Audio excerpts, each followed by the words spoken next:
busting about planned gift fundraising. Hi, I'm Bill Stanczykiewicz. This is the first day from the Fundraising School, and I'm joined today by Christy Boyson. Christy has an extensive history in providing consulting to nonprofits on planned giving, as she serves as the founding CEO of Apex Legacy Consulting. And Christy, thanks so much for being with us here on the Fundraising Schools podcast. My pleasure. Thanks for having me today.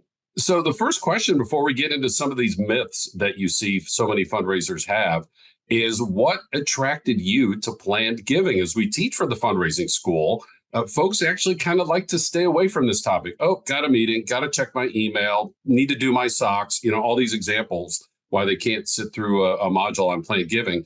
But this is a topic that has fascinated you. What led you into this field?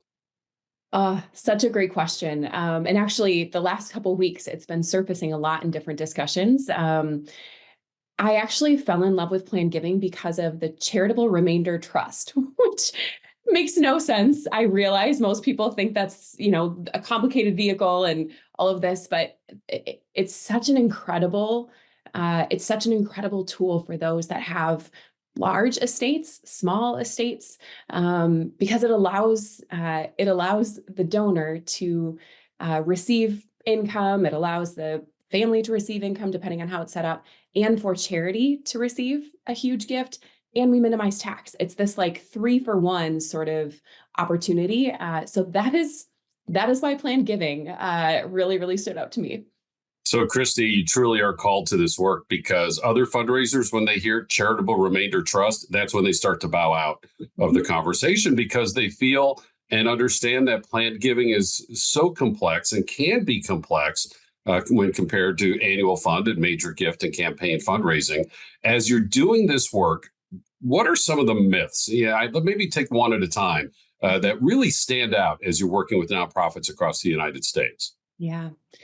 So the first one that comes to mind, and you already touched on it, is it feels complex. It feels too complex. There's too many nuances. We have to deal with lawyers and financial advisors and tax experts, and it just feels like more than we can handle. And I think the reality is, while yes, it is complex, there are complexities to it. There are nuanced details that we need to make sure are right before we execute a plan or put something into action. We don't have to do it alone. And I think that's the beauty of this particular space is when we bring a team together with a donor who has interest or curiosity or wants to do something impactful.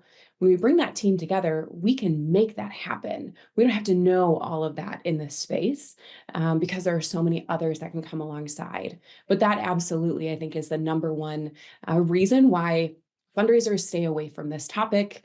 When it potentially surfaces in a conversation, they don't necessarily know what to do or what questions to ask or how to engage a donor. And so we just kind of stay away from it, which I think is doing a disservice to the organization. But ultimately, it's actually doing a disservice to that donor because they don't know what's possible. And when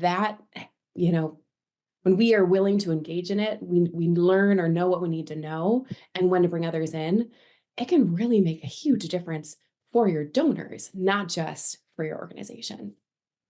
So, Christy, we have a team. We have people we can turn to who have the deep levels of expertise, and those experts might charge us a fee. But at the end of the day, we are still receiving a planned gift minus the fee, but still more than what we started with. Second of all, what advice do you have then for fundraisers? That's sort of on the back end. The donor has agreed to this complex planned gift or bringing in this team of people. What about at the start of the relationship, if they have this hesitancy about planned giving and what they should be listening for or how they should be talking to donors, the types of questions they can be asking to dive into the topic into the first place?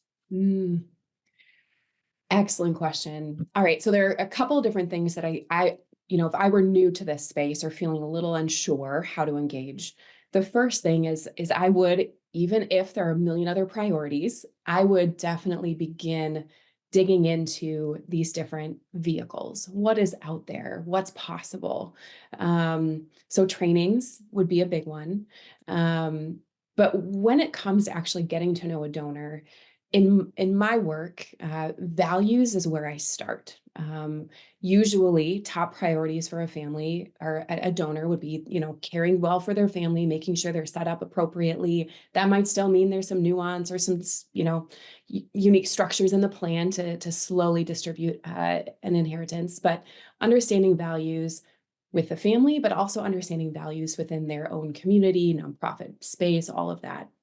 Um, Asking open-ended questions. I think the more that we in this fundraising space can ask questions to get to know the donor, to get to know their values, their heart, what gets them fired up in the morning.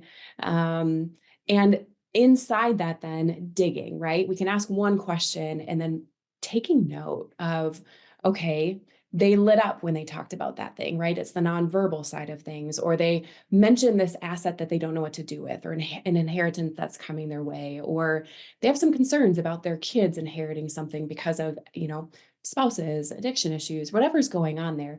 All of those things are telling a story about who the donor is, what's going on.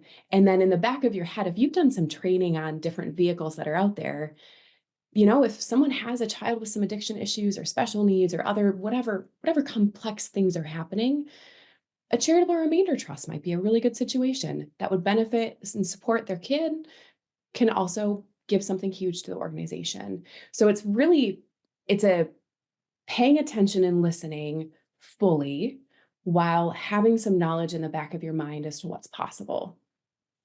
which is called fundraising. As Christy mentioned, you're harming your nonprofit if you're not including planned giving in your overall fundraising planning.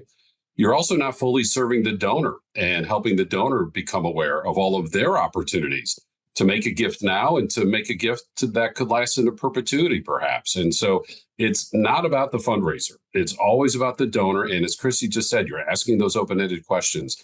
You're listening. You're identifying their values, just as we would when we're doing our fundraising in other areas, such as major gifts and campaigns. So, Christy, thank you for that teaching and that advice. Myth number one is this is too complex, so I'm not going to do this. You've disabused us of that notion. What's another myth that you come across as you do your work? So this is maybe more of a challenge in this space, but there's a myth hidden in it. So uh, often, what I will hear, if there is this really solid fundraiser that I'm in a conversation with, and they're like, "Hey, I know that there's value here."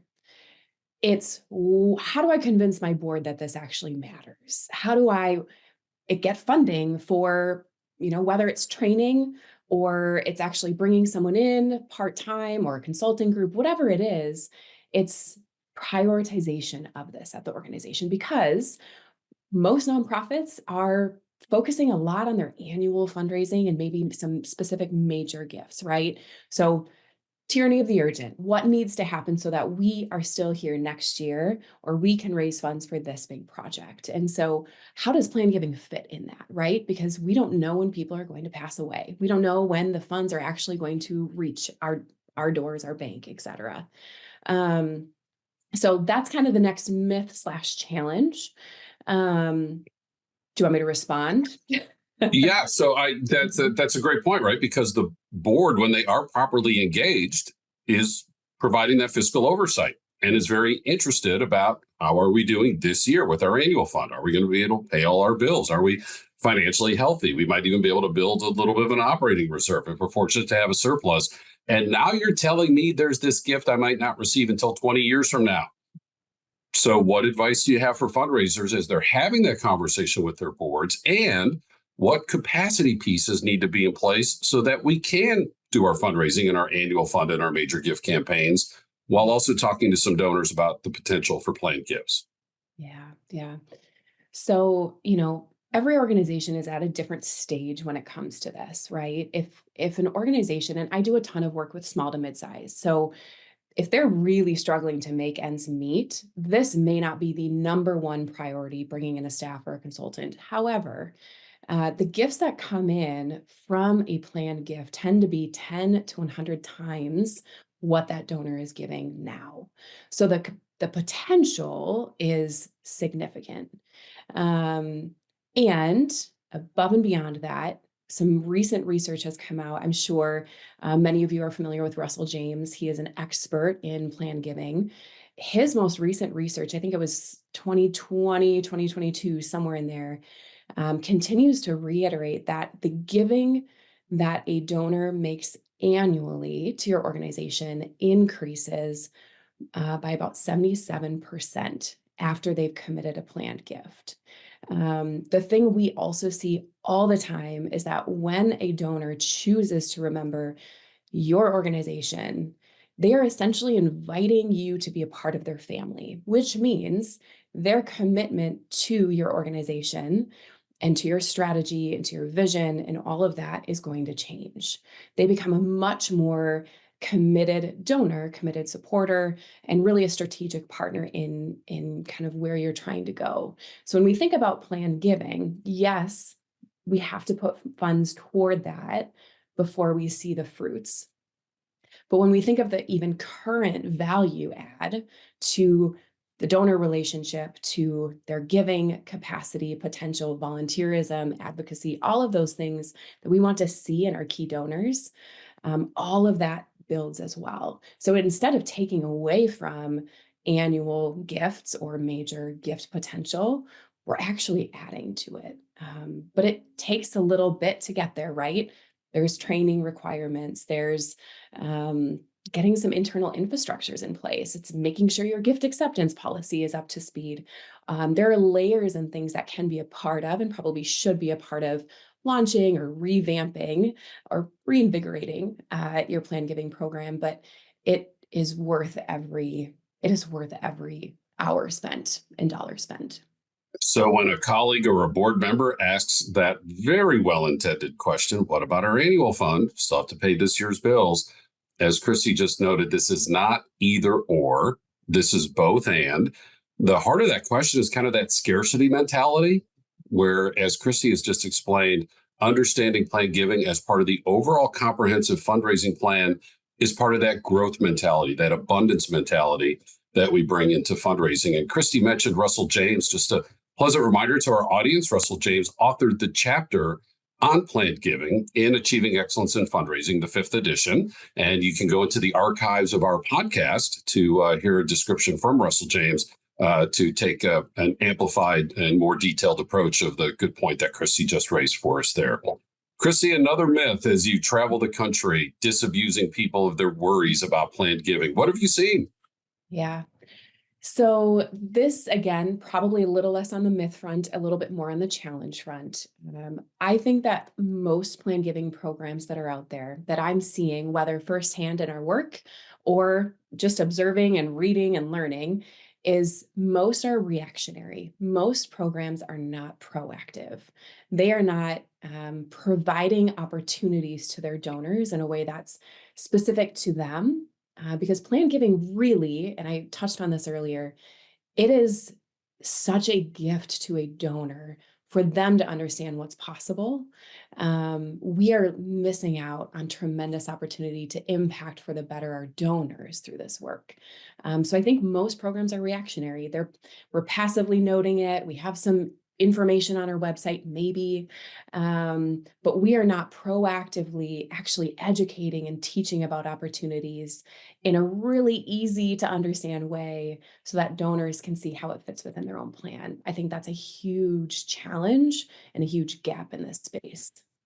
And Christy, as you geek out on the Charitable Remainder Trust, we need to remind our audience that the vast majority, I've seen a statistic, more than 90% of planned gifts are wills, retirement plans, insurance policies, where the nonprofit simply is listed as a beneficiary in one of those, what's become for many middle and upper income households, an everyday document, an everyday financial tool. And just to be talking with your donors about those opportunities for planned giving, let alone the more complex gifts that Christy has helped us understand today. And Christy, I would just summarize as I ask you for a final comment. What we emphasize at the fundraising school is that at the end of the day, we are always in the relationship business. That if things become more technical and more complex, as you mentioned in the response, as you described the first myth that you see, there are other experts that we can bring to the table. And so that's why we encourage fundraisers to make planned giving part of your overall fundraising, and that your normal planned gift donor is a longtime annual fund donor, somebody you very likely have known for a long time and has known your nonprofit for a long time. And Christy, you're helping us, kind of sweep away some of these myths and get our arms around some of these challenges. What final word of advice would you have for fundraisers on this topic? Great question. I have many. What I will leave you with is this: planned giving is not just for those that are really, really wealthy. Planned giving is really for someone who has a heart for giving. Statistically, Americans give, or about 60+% of Americans give every year. Less than 6% are giving out of their estate. There is a huge gap here. And so it's planned giving. As long as someone has some sort of asset and they have a heart for generosity, there is a way for them to be strategic in their giving. And so as you're thinking about your donors, Bill, you just mentioned regular givers, consistent volunteers. They may not be giving a huge amount. They may not be your biggest donors, but if they have a heart and a passion for your organization, regardless of size of estate, they have huge potential for leaving a planned gift. And I promise you that planned gift will still be sizable, and probably bigger than you or they fully realized. So tremendous opportunity here. And clearly I'm passionate about this. So thanks for listening. And the field is benefiting from your passion and from your expertise on this important topic. And I'm so glad you raised that point, because what makes the news are these large planned gifts, 6 and 7 figure planned gifts. And a nonprofit says, well, that's not my donor database. And when I teach, I always joke with the class, would you accept a planned gift for $1,000 or $2,500? If not, here's my email address, right? It's not the amount, it's continuing to connect with that donor in meaningful ways. And Planned Giving is a core course at the Fundraising School leading to our certificate in fundraising management. We teach this course in person and online, as we do for all 22 of our public courses that lead to 4 different certificates. Now, we can bring the Planned Giving course directly to your board, to your nonprofit, to your association or region. We can do that with any of our courses. We can also take parts of our courses and knit them together in a tailor-made course just for you. Again, we teach in person in the United States and around the world, also online. We have our quarterly webinars. We have these weekly podcasts. And Christy mentioned Russell James. I mentioned his chapter in our textbook, Achieving Excellence in Fundraising, now in the 5th edition. Our website, where all this information is contained, is philanthropy.iupeui.edu/the fundraising school. So grateful to Christy Boyson, the founder and CEO of Apex Legacy Consulting, for sharing her expertise and passion on planned giving on this podcast produced by Dustin Donovan and Mike Anthony. I'm Bill Stanczykiewicz, and now you are more fully informed on this first day from the Fundraising School.